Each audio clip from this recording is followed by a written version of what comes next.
ലോകത്ത് അള്ളാഹു ബുദ്ധിയെ 100 പാർട്ടാക്കിയിട്ട് 99 പാർട്ടും കൊടുത്തത് റസൂലുള്ളാഹിന്റെ തലച്ചോറിലാണ്. ആ ഏറ്റവും ബുദ്ധിമാനായ നേതാവാണ് കേൾക്കേണ്ടി വന്നത് ഭ്രാന്തൻ. ചെറിയ പിള്ളേരെ കൊണ്ട് ഒളിപ്പിച്ചിട്ടില്ലേ ത്വായിഫെന്ന്?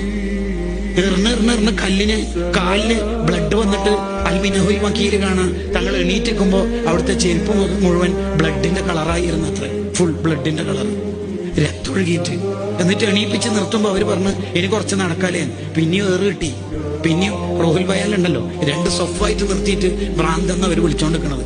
ആ സമയത്ത് നീ ദുആ ഉപയോഗിച്ചൂടായിരുന്നു? തന്റെ ഇഷ്ടക്കാരെ എത്ര പേരെ കൊന്നിട്ടുണ്ട്. ഹംസ തങ്ങളെ കൊന്നിട്ടില്ലേ? ആ സമയത്ത് ദ്വാരന്നൂടായിരുന്നു? ഇല്ല, ഒന്നും ദ്വാരന്നിട്ടില്ല. എന്റെ എന്റെ ദ്വാ ഞാൻ ആഖിറത്തിലേക്ക് മാറ്റി വെക്കാണ്. എന്റെ ഉമ്മത്ത് എന്നെ പ്രതീക്ഷിച്ചിട്ട് വരുമ്പോ അവർക്ക് വേണ്ടി ശഫാഅത്ത് ചെയ്യാന്. ഈ നേതാവ് നമ്മളെ എങ്ങനെ സ്നേഹിക്കുക? ഒരു ചീരണി ഒരു ദിവസം മൗലിദിന് കൊടുത്ത് നമ്മളെ തമാമായോ? പോരാ. അതാണ് ഇമാം ഷാബാനി റഹിമഹുല്ലാഹ് പറഞ്ഞത്, വല ഹദ്ദ വല നിഹായ. നബി സല്ലല്ലാഹു അലൈഹി വസല്ലം സ്നേഹിക്കുന്നതിന് പരിധിയില്ല. ജമാഅത്തെ ഇസ്ലാമിക്കാരനും മുജാഹിദുകാരനും നെട്രാജിന്റെ 15 സെന്റിമീറ്ററിന്റെ അപ്പുറം സ്നേഹം പോയാൽ ശിർക്കാവും.